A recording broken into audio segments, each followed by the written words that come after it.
Olá, que alegria receber quem nos acompanha aqui no canal Liturgia e Vida. Estamos aqui para mais uma reflexão juntos, né? Hoje a gente vai conversar sobre as leituras bíblicas desta quinta-feira da 24ª semana do Tempo Comum, ano C. A ideia é, como sempre, partilhar a palavra de Deus e ver como ela pode, assim, iluminar nosso dia a dia. Um bate-papo simples, mas profundo. Isso mesmo. E olha, as leituras de hoje têm uma conexão muito forte. Temos a primeira carta a Timóteo, o Salmo 110, que na verdade é o 111 na nossa numeração, e o Evangelho de Lucas. Elas nos convidam a pensar sobre o nosso testemunho cristão, sabe? A autenticidade dele.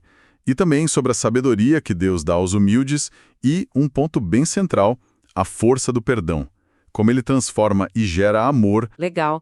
Vamos começar então pela primeira carta a Timóteo, no capítulo 4. Tem um trecho que Paulo diz, ninguém te despreze por seres jovem. Pelo contrário, serve de exemplo.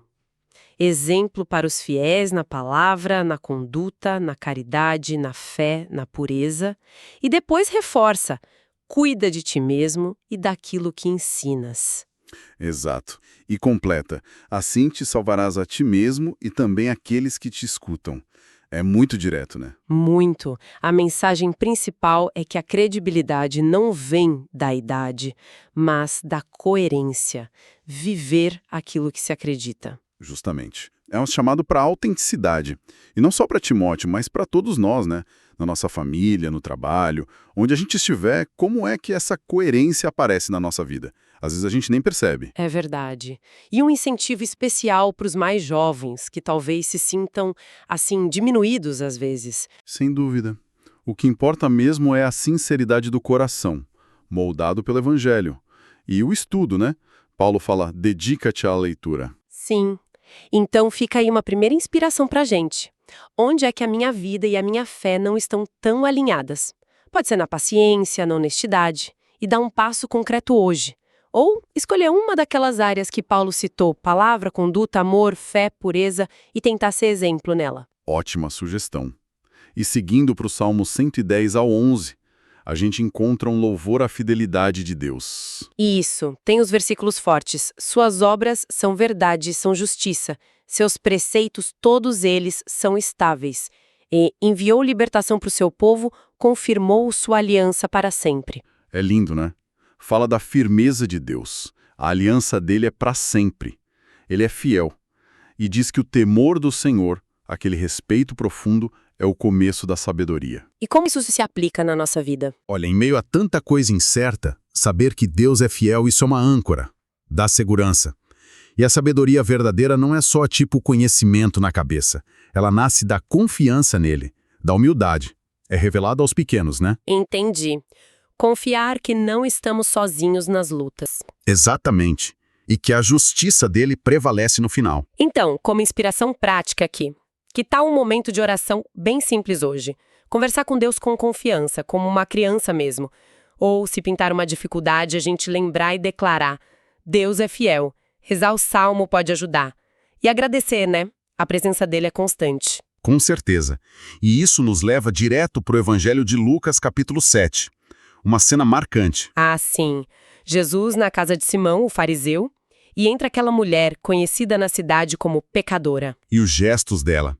Impressionante. Ela chora aos pés de Jesus, molha os pés dele com as lágrimas, seca com os cabelos. Beija os pés e ainda unge com perfume. Enquanto isso, o fariseu, o Simão, tá julgando ela em pensamento, né?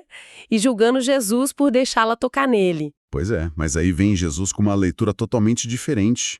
Ele diz para Simão, referindo-se a ela, os muitos pecados que ela cometeu estão perdoados porque ela mostrou muito amor. E aí vem o ponto-chave. Aquele a quem se perdoa pouco, mostra pouco amor. E para a mulher, tua fé te salvou. Vá em paz.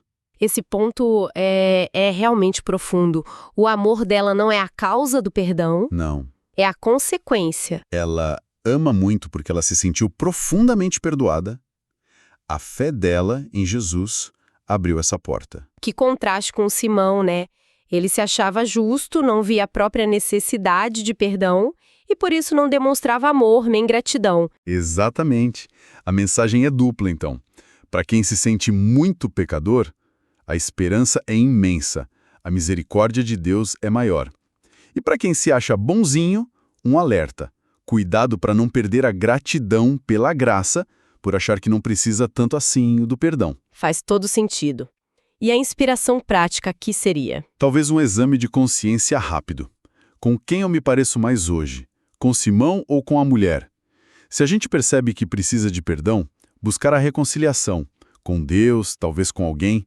E se falta gratidão, lembrar das vezes que fomos perdoados e praticar um gesto de perfume, um ato concreto de amor, de perdão, de serviço, que mostre nossa gratidão por essa misericórdia. Excelente! Então, resumindo o dia de hoje, a liturgia nos chama para uma fé viva, né? Sim, uma fé que se mostra na autenticidade da vida, como vimos em Timóteo, Que se apoia firme na fidelidade de Deus, como no Salmo, e que é radicalmente transformada pelo perdão recebido, gerando um amor que transborda, como no Evangelho de Lucas. Quem sabe que foi muito perdoado, ama muito, vive diferente. Fica então essa provocação para a gente pensar como é que a minha experiência pessoal do perdão de Deus tem moldado a minha capacidade de amar. Que perfume de gratidão a nossa vida tem exalado por aí. Que a gente possa se aproximar de Jesus com essa humildade e fé da mulher do Evangelho, né? Deixando o perdão dele nos transformar e transbordar em amor concreto. Agradecemos demais a companhia de quem ficou conosco nesta reflexão.